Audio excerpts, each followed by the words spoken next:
بسم اللہ الرحمن الرحیم۔ نبی کریم صلی اللہ علیہ وسلم نے فرمایا، اپنا دیا ہوا ہدیہ واپس لینے والا ایسا ہے جیسے اپنی کی ہوئی کیک کو چاٹنے والا۔ نبی کریم صلی اللہ علیہ وسلم نے فرمایا، ہم مسلمانوں کو بری مثال نہ اختیار کرنی چاہیے اس شخص کی جو اپنا دیا ہوا ہدیہ واپس لے لے۔ وہ اس کتے کی طرح ہے جو اپنا کیک خود چاٹتا ہے۔ انہوں نے عمر بن خطاب رضی اللہ عنہ سے سنا، آپ نے فرمایا کہ میں نے ایک گھوڑا اللہ کے راستے میں جہاد کے لیے ایک شخص کو دیا۔ جسے میں نے وہ گھوڑا دیا تھا اس نے اسے دبا کر دیا، اس لیے میرا ارادہ ہوا کہ اسے اپنا وہ گھوڑا خرید لوں۔ میرا یہ بھی خیال تھا کہ وہ شخص وہ گھوڑا سستے داموں پر بیچ دے گا، لیکن جب میں نے اس کے بارے میں نبی کریم صلی اللہ علیہ وسلم سے پوچھا تو آپ صلی اللہ علیہ وسلم نے فرمایا کہ تم اسے نہ خریدو، خواہ تمہیں وہ ایک ہی درہم میں کیوں نہ دے، کیونکہ اپنے صدقے کو واپس لینے والا شخص اس کتے کی طرح ہے جو اپنے ہی کیک خود چاٹتا ہے۔ 2 مکان اور ایک حجرہ نبی کریم صلی اللہ علیہ وسلم نے صہیب رضی اللہ عنہ کو عنایت فرمایا تھا، جو وراثت میں انہیں ملنا چاہیے۔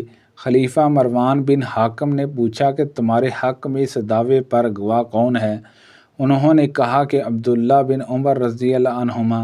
مروان نے آپ کو بلایا تو آپ نے گواہی دی کہ واقعی رسول اللہ صلی اللہ علیہ وسلم نے صہیب رضی اللہ عنہ کو 2 مکان اور ایک حجرہ دیا تھا۔ مروان نے آپ کی اس گواہی پر فیصلہ ان کے حق میں کر دیا۔ رسول اللہ صلی اللہ علیہ وسلم نے عمری کے متعلق فیصلہ کیا تھا کہ وہ اس کا ہو جاتا ہے جسے ہبہ کیا گیا ہو۔ نبی کریم صلی اللہ علیہ وسلم نے فرمایا، عمری جائز ہے۔ اور عطا نے کہا کہ مجھ سے جابر رضی اللہ عنہ نے نبی کریم صلی اللہ علیہ وسلم سے اسی طرح بیان کیا۔ مدینے پر دشمن کے حملے کا خوف تھا، اس لیے نبی کریم صلی اللہ علیہ وسلم نے ابو طلحہ رضی اللہ عنہ سے ایک گھوڑا جس کا نام مندوب تھا مستعار لیا۔ پھر آپ صلی اللہ علیہ وسلم اس پر سوار ہوئے، صحابہ بھی ساتھ تھے۔ پھر جب واپس ہوئے تو فرمایا، ہمیں تو کوئی خطرے کی چیز نظر نہ آئی، البتہ یہ گھوڑا سمندر کی طرح تیز دوڑتا پایا۔ میں عائشہ رضی اللہ عنہا کی خدمت میں حاضر ہوا تو آپ قطر یمن کا ایک دبیز خردار کپڑے کی قمیض قیمتی 5 درہم کی پہنے ہوئے تھی۔ آپ نے مجھ سے فرمایا، ذرا نظر اٹھا کے میرے اس لونڈی کو تو دیکھ، اسے گھر میں بھی یہ کپڑے پہننے سے انکار ہے۔ حالانکہ رسول اللہ صلی اللہ علیہ وسلم کے زمانے میں میرے پاس اس کی ایک قمیض تھی۔ جب کوئی لڑکی دلہن بنائی جاتی تو میرے یہاں آدمی بھیج کر وہ قمیض عارضاً منگوا لیتی تھی۔ رسول کریم صلی اللہ علیہ وسلم نے فرمایا، کیا ہی عمدہ ہے ہدیہ اس دودھ دینے والی اونٹنی کا جس نے ابھی حال ہی میں بچہ جنا ہو، اور دودھ دینے والی بکری کا جو صبح و شام اپنے دودھ سے برتن بھر دیتی ہے۔ ہم سے عبداللہ بن یوسف اور اسماعیل نے بیان کیا، ان سے امام مالک نے بیان کیا کہ دودھ دینے والی اونٹنی کا صدقہ کیا ہی عمدہ ہے۔ جب مہاجرین مکہ سے مدینہ آئے تو ان کے ساتھ کوئی بھی سامان نہ تھا۔ انصار زمین اور جائیداد والے تھے۔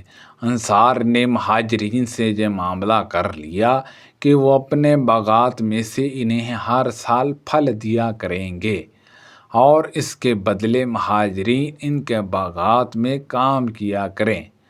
حضرت انس رضی اللہ عنہ کی والدہ سلیم، جو عبداللہ بن ابی طلحہ رضی اللہ عنہ کی بھی والدہ تھیں، انہوں نے رسول کریم صلی اللہ علیہ وسلم کو کھجور کا ایک باغ ہدیہ دے دیا تھا، لیکن آپ نے وہ باغ اپنی لونڈی جمنہ رضی اللہ عنہا کو، جو اسامہ بن زید رضی اللہ عنہما کی والدہ تھی عنایت فرما دیا۔ ابن شہاب نے بیان کیا کہ مجھے انس بن مالک رضی اللہ عنہ نے خبر دی کہ نبی کریم صلی اللہ علیہ وسلم جب خیبر کے یہودیوں کی جنگ سے فارغ ہوئے اور مدینہ تشریف لائے تو مہاجرین نے انصار کو ان کے طوائف واپس کر دیے جو انہوں نے پھلوں کی صورت میں دے رکھے تھے۔ ان حضرت صلی اللہ علیہ وسلم نے انس رضی اللہ عنہ کی والدہ کا باغ بھی واپس کر دیا اور ام یمنہ رضی اللہ عنہ کو اس کے بجائے اپنے باغ میں سے کچھ درخت عنایت فرما دیے۔ احمد بن شبیب نے بیان کیا انہیں کی والد نے خبر دی اور انہیں یونس نے اسی طرح، البتہ اپنی روایت میں بجائے مکانہ ہن من حتا کیے مکاہن منا خلاصہ بیان کیا۔ نبی کریم صلی اللہ علیہ وسلم نے فرمایا 40 خصلتیں جن میں سب سے اعلیٰ ورفع دودھ دینے والی بکری کا ہدیہ کرنا ہے، ایسی ہے کہ جو شخص ان میں سے ایک خصلت پر بھی عامل ہو گیا ثواب کی نیت سے اور اللہ کے وعدے کو سچ سمجھتے ہوئے تو اللہ تعالیٰ اس کی وجہ سے اسے جنت میں داخل کرے گا۔